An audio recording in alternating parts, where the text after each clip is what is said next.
Okay, so imagine this for a second. You're a publisher way back in the early 20th century, Hmm. and you're sitting on a book that is just, it's a phenomenon. It's selling millions of copies. It's basically become the Bible for this whole new thought movement. People are obsessed. Totally obsessed. But there's this one chapter, and really just one section of one chapter, that's making you nervous. I'd say nervous is probably putting it lightly. They were worried it would, like, break people. Right. So you make an executive decision. You rip it out. You publish the book, but you censor the author because you've decided the public cannot handle the truth in those few pages. It sounds like fiction, like a Dan Brown novel or something, but this is actual history. We're talking about Lessons in Truth by H. Emilie Cady. And for everyone listening, that's pronounced Katie.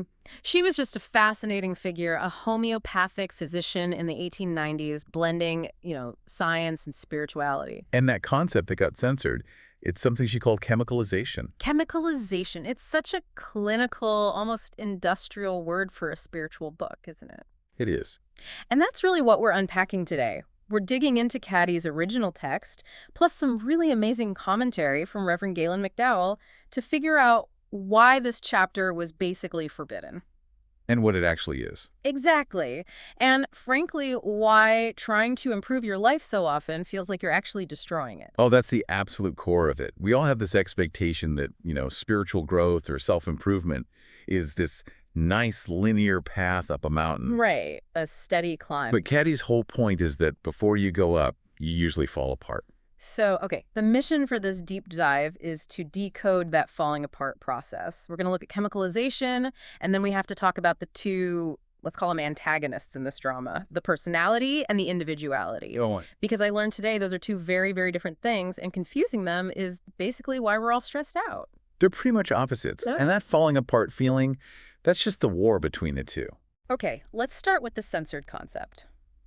Chemicalization. Even the word. It just sounds harsh. Why would a spiritual writer like H. Emilie Cady pick a term that sounds like it belongs in a lab? Well, you have to remember her background. She was a doctor. So she saw the world through, biological and chemical laws. Ah, okay. In the text, she gives this really vivid analogy. She says, imagine a pot of sour milk or an acidic liquid. It's just sitting there. It's stagnant, settled. Got it. Stagnant acid. Nice. Now, you pour in some baking soda, an alkali, what happens immediately? Oh, science fair volcano. It just fizzes up. It bubbles over. It gets hot. It's a mess. Exactly. A violent agitation. The two substances are like chemically warring with each other until they neutralize into something new. Okay. Cady says that is exactly what happens in your subconscious mind. So in this analogy, the sour milk is why bad habits? My anxiety. The sour milk is your old solidified beliefs. I'm not good enough. Money's hard to come by. I'm always getting sick. Relationships never work out. Yeah. If you've thought that for 20 years, it's not just a thought anymore. It's sediment. It's like concrete at the bottom of the glass. Okay, so that's the acid. What's the baking soda? But baking soda is the new truth you introduce. You read a book like this one, or you start an affirmation practice. You introduce a high-frequency idea like, I am abundant, or I am whole. So you drop that alkali into the acid. You do. And I'm assuming, because I'm doing the work, that I should feel peace. I'm expecting Zen, floating on a cloud. But you get an explosion. You get the fizz. Cady calls that chemicalization. It's the clash. And this is why the publishers, specifically Unity, pulled this section for decades. They thought new students just couldn't handle it. Well, yeah, think about it from a marketing perspective. If I buy a self-help course and week one I feel awful, I'm asking for my money back. Precisely. You think, this isn't working. But Cady's whole point, and what the source material just drives home, is that the explosion is the proof that it's working. If you didn't have the fizz, it would mean the new idea wasn't powerful enough to disturb the old sediment. The sources list some specific symptoms of this, and they're surprisingly physical. It's not just, feeling a bit off. No, not at all. It can be intense. Cady mentions that old physical ailments you thought were long gone might suddenly flare up. Right. You might feel this deep anxiety or fear for no logical reason. And here's the one that really tripped me up. Old moral lapses or bad habits coming back with new force. That is the one that scares people the most. It feels completely backward. Like, say you decide to stop drinking or stop smoking or even just stop being so reactive and angry with your kids, make this big commitment. Right. And suddenly the urge to drink or smoke or yell is 10 times stronger than it was before you decided to change. And what's our default reaction to that? Shame. I'm backsliding. I'm actually worse than when I started. Right. I'm a failure. But Cady says, no. You're just stirring up the mud from the bottom of the lake so it can be washed away. You can't clean the subconscious without agitating it first. So that new force isn't you getting worse? It's the death throes of the old habit. You know, Reverend McDowell used this analogy about home renovation in the source material that I thought made this so clickable. Fixer-upper analogy? It's perfect. Yeah. If you buy a house with a rotting kitchen and you want to install this beautiful new one, what's step one? Demolition.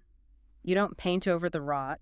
You have to destroy the kitchen first. You have to rip up the floorboards, you tear out the drywall, you expose all the mold that was hiding behind the sink. Oh, there's dust everywhere. It gets in your clothes, your food. It's a disaster zone. Exactly. And if a neighbor walked in on demolition day, they'd say, "My God, you have ruined this house." It looks objectively worse than when you started. It does. And emotionally, that's chemicalization.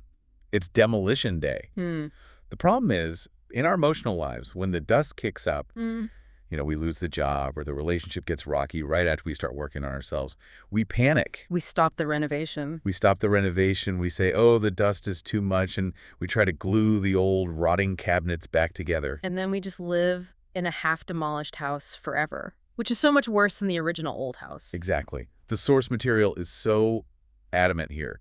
When the chemicalization hits, do not be frightened. It means the old mortar, the old beliefs, is getting kicked loose. It's messy, but it's necessary. Totally. So, okay, if we're in the middle of this fizz, this agitation, what do we actually do? Because Cady gives a very specific warning about how to handle this, and it involves the difference between denials and affirmations. Yeah, this is a really subtle but critical point in her teaching. I always thought they were just two sides of the same coin. Not quite. In New Thought philosophy, a denial is a statement like there is no pain or I am not sick.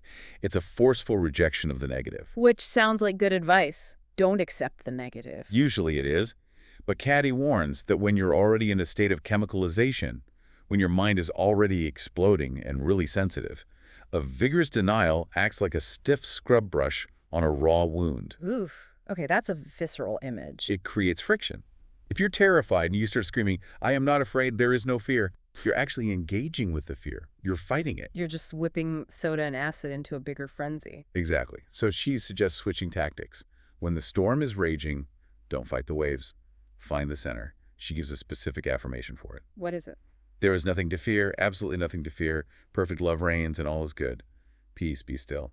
Peace, be still. It feels gentler. It's like you're talking to a frightened animal, not trying to win a debate. That's it, exactly. You are soothing the intellect.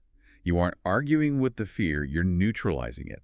You're just letting the dust settle. This actually leads us perfectly into the second big part of this chapter, because the thing that's freaking out, right? The thing that's scared of the change, Cady says that is your personality. Yes. But she makes a sharp distinction between that and your individuality. And this is where we have to kind of retrain our brains, because in modern English, we use those words interchangeably.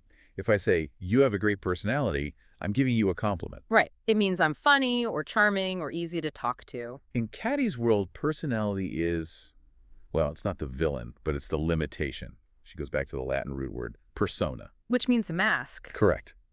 In ancient Greek theater, actors wore these masks, personas, to play a role. So Cady defines your personality as the mask you wear for the world. Okay. It's the external self. It's governed by the intellect. And the most important thing to know about the personality is that it's fickle. Fickle how? It changes constantly based on who's in the room.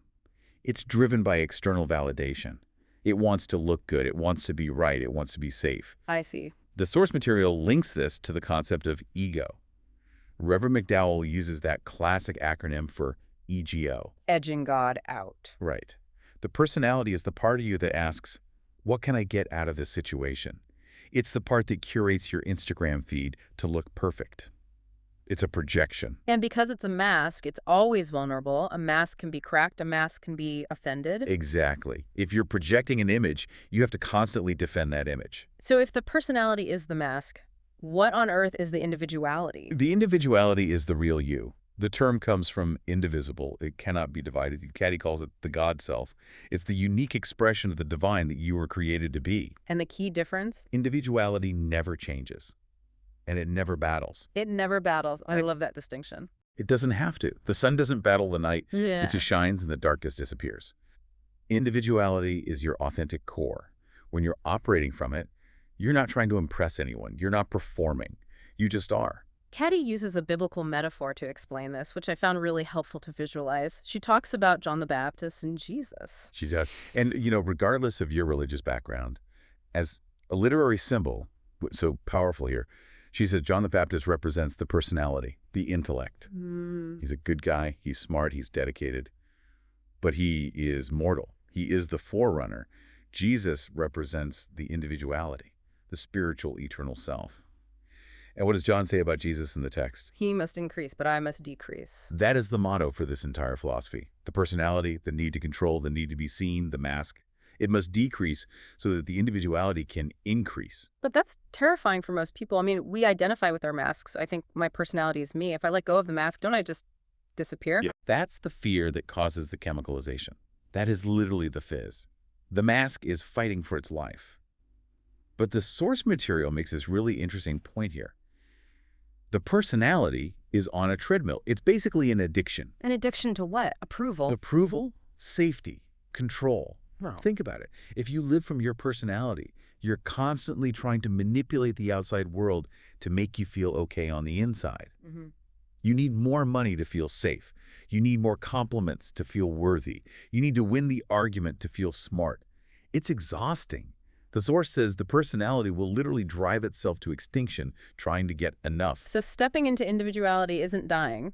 It's getting off the treadmill. It's finally relaxing. It's realizing you don't need the mask to survive. There's a really practical application of this in the text about intimidation, and I think everyone listening has felt this. You walk into a room with a boss or a celebrity or just someone who's really aggressive. You shrink. You shrink. You feel 2 inches tall. Cady describes it so well. She says it's like a field of wheat being flattened by a windstorm. You just wilt. Why does that happen? Are they actually better than us? No. Cady says it's just a clash of masks. She explains that we never fear someone's individuality. True individuality is attractive, it's warm, it's safe. If you shrink before someone, it's because their personality, their ego, is stronger or louder than your personality. It's a mask measuring contest, and you lost. Essentially, yes. And Cady admits she struggled with this herself. She shares this really vulnerable personal story in the chapter. Oh, yeah. She was working with someone who had a very domineering, aggressive personality. And she said for months, she just felt like a failure in this person's presence. Couldn't think straight. Totally in bondage to this other person's ego. So what does she do? Because I feel like most of us would just, quit the job or avoid that person forever. She almost did. But instead, she did the internal work. She used what we could call the street technique. The street technique. Okay, walk me through that. So she was walking down the street, dreading seeing this person, feeling that familiar sense of oppression. And she just started affirming silently. At first she said, there is no such personality in the universe as this one. So denying the power of their mask. Right. Trying to deny his power. Did it work? It helped a little. She said she felt the chains loosen, but then she went for the nuclear option. She escalated the thought to, there is no personality in the universe. There is nothing but God. Wow. There is no personality in the universe. There is nothing but God. That's a radical thought. It just wipes the board clean. It's a total reset. She's basically saying, I'm not going to interact with your mask, and I'm not going to wear my mask. I am looking for the divine in you, and I am standing in the divine in me.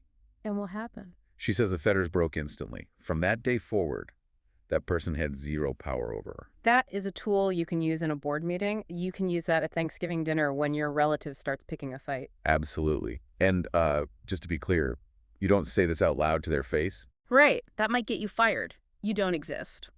Probably not the best move. No. You do this silently. As you walk into the room or as you sit across the table, you just affirm, I am a part of God in visibility. This person has no power over me, for I am superior to all personality. Superior to personality, not superior to the person, but superior to the game, to the mask. Correct. You're stepping out of the arena. You stop battling. And Cady points out something really beautiful here for anyone listening who might feel like they aren't important enough to have this kind of power. What's that? She says individuality isn't about being loud or famous. Right. The source mentions that God needs the humble person just as much as the brilliant scholar. Yes, your specific individuality is a required piece of the puzzle. God needs you to manifest into visibility just as much as he needs the CEO or the president. When you stop polishing up your personality and just let your individuality shine, you become magnetic. So to bring this all full circle, the forbidden chapter wasn't forbidden because it's evil. It was forbidden because it asks us to do the hardest thing imaginable, which is, Let the old self shatter. it asks us to endure the chemicalization, to sit with the mess. So if your life feels like a construction site right now, if the dust is in your eyes and the floorboards are ripped up, that isn't a sign that you're failing. It's a sign that renovation is on schedule. And the goal of that renovation isn't to build a better mask, a better personality. It's to tear the house down so the real you, the individuality, can finally live there. Beautifully put. And remember, when that dust kicks up, don't scrub it with a denial, just a firm peace. We'll leave you with this one final thought from the source material. We talked about the personality being like an addict, constantly needing more to feel safe. If we run our lives solely on intellect and ego, we are just. We're running towards exhaustion. Maybe the only way to stop that race isn't to run faster, but to just stop, let the chemicalization happen, let the bubble rise to the surface. And trust that what's waiting underneath all that noise is actually enough. Thanks for taking the deep dive with us. Good luck with your renovations. We'll see you next time.